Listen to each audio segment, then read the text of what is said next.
अनुभव जी नमस्ते। जी नमस्ते। तो आज आप जारी रखिए अपनी बात। सोना की नथ, हुँ, एक पहाड़ी लड़की की कहानी। हुँ, जी। एक लड़की थी, उसका नाम था सोनी हुँ, और लोग प्यार से उसे सोना बुलाते थे। हुँ, बचपन से ही लोग उसकी सुंदरता को देख के कहते थे कि हुँ, किसी सेठ के घराने में ही यह ब्याही जाएगी, अच्छा। जहाँ 10 तोले की नथ पहन सके। ओह! अब यहाँ पे तोला एक हुँ, मेजरमेंट यूनिट है और एक तोला होता है 10 ग्राम, यानी कि हुँ, 10 तोले होगा 1 किलो। हुँ, 1 किलो की नथ पहन सके, ये बात मुझे बिल्कुल अच्छी नहीं लगी, हुँ, क्योंकि नाक हमारी नाक हुँ, बहुत फ्रेजाइल होती है हुँ, और जहाँ 10 ग्राम पे ही लोगों के इतने नखरे होते हैं कि नहीं हम नहीं पहन रहे, वहाँ 10 तोले कितने हुँ, होते हैं 10 तोले? 1 केजी।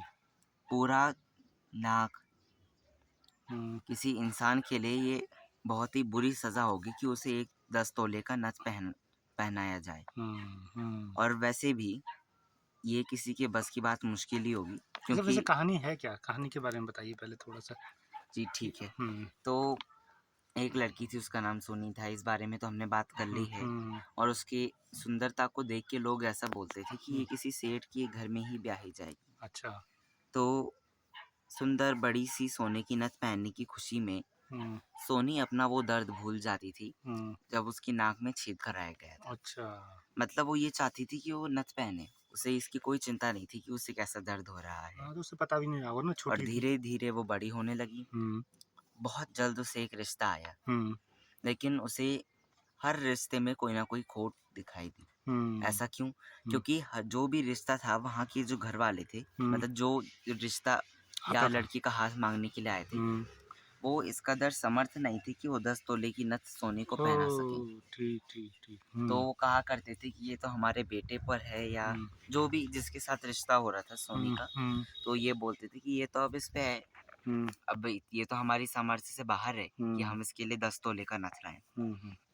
धीरे-धीरे एक रिश्ता एक दिन ठेकेदार का आया, ओह! जो 10 तोले क्या हुँ, 20-30 तोले नथ बनवा सकता था, 20-30 तोले की हुँ, सोने की नथ। अच्छा, तो क्या हुआ, सोनी का ब्याह उस घर में हो गया अच्छा।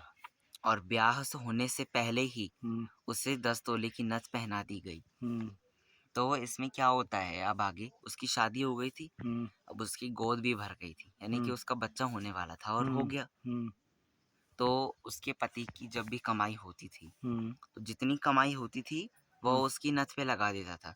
जैसे ओह! अभी उसने 1 तोले की नथ पहनी थी, हुँ, 1 तोले की तो नहीं, पर अभी उसने सिर्फ़ 10 ग्राम की नथ पहनी थी। हुँ, 10 ग्राम, 20 ग्राम, 30 ग्राम जितनी भी कमाई बढ़ती होती जाती थी, हुँ, थोड़ी बहुत कमाई उसकी नथ पे लगा-लगा के नत उसे भारी 10 होती तोले, गई। हाँ, 10 तोले तक तो वो बाद में हो जाती है, हुँ, लेकिन वो नथ भारी होती गई। हुँ, और सोनी को अब दर्द होने लगा था। हुँ, उसकी नाक में सूजन आ चुकी थी और हुँ, जो उसका बच्चा था, जो उसका बेटा था, हुँ, वह उसकी नथ को खींचता रहता था, ओहो! जिस कारण उसकी नाक में बहुत ही ज़्यादा दर्द होने लग गया। हुँ, हुँ, हुँ, हुँ, हुँ, और एक दिन ऐसा आया जब उसकी नाक 60 ग्राम, हुँ, मतलब 10 6 ग्राम तोले, एक 6 हो, तोले की, 6 तोले की नहीं, 6 तोले 1 की। तोला, हाँ, 6 तोले, मैं कन्फ्यूज़ हुँ, हो रहा हूँ थोड़ा। हुँ, 6 तोले की नथ, गिर 6 जाती तोले होंगी। की नथ हो गई हुँ, और फिर वो मतलब भारी आखिर इतनी में, भारी होती है कि वो नाक के उससे फट के नीचे गिर जाती है। हाँ, ऐसा ही होता हुँ, है। फिर और उसके एक बाद? दिन क्या हुआ, हुँ, उसने अपनी सास को बताया, उसने अपने पति को बताया, तो वो लोग बहुत झल्लाए उस पे। हुँ, उन्होंने बोला तुझे हमारी इज़्ज़त का कोई ख़्याल नहीं है? ओह! लोग बोलेंगे ठेकेदार की बहू होते हुए ये हुँ, तो इतना 1 तोले का वो पहन रही है, 1 तोले की नथ पहन रही है ये, हुँ, मतलब 10 ग्राम की नथ पहन रही है ये, हुँ, इससे क्या होगा? हुँ, तो इसका मतलब तो लोग ये समझेंगे कि ये लोग बिल्कुल भी अमीर नहीं है, वग़ैरह-वग़ैरह ना। हुँ, मतलब समाज में काफ़ी सारी ऐसी चीज़ें फैली हुई हैं, हाँ, कानून के खिलाफ लोग चले जाते हैं। ये पहाड़ी लोगों की, यानी कि हम उत्तराखंडियों की कहानी है। अच्छा, ये हमारे कल्चर पे बेस्ड एक कहानी है। अच्छा। तो हमारे कल्चर में ऐसा ही होता है। अच्छा, फिर अंत में क्या होता है इसमें? फिर अंत में उसकी नाक टूट के गिर जाती है और हुँ, फिर जब दोबारा पति की कमाई होती है, वो हुँ, नथ 10 तोले की बन जाती है, 1 किलो की। ओह! तो इसके मतलब बाद इसमें नहीं दिया गया है कुछ, और ये हुँ, जो कहानी है ये विद्यासागर नौटियाल जी ने लिखी है, हुँ, जिनका अब देहांत हो चुका है, वो अब हमारे बीच में नहीं है। कुल मिला के आपको ये कहानी कैसी लगी? जी, कहानी तो मुझे काफ़ी अच्छी लगी है, हुँ, लेकिन ये जो 10 तोले की बात है, 10 तोले की नथ पहनने की बात, मैं इसके बिल्कुल खिलाफ़ हूँ। क्योंकि अच्छा। किसी इंसान के लिए उम्र कैद की सज़ा से भी बदतर चीज़ है ये।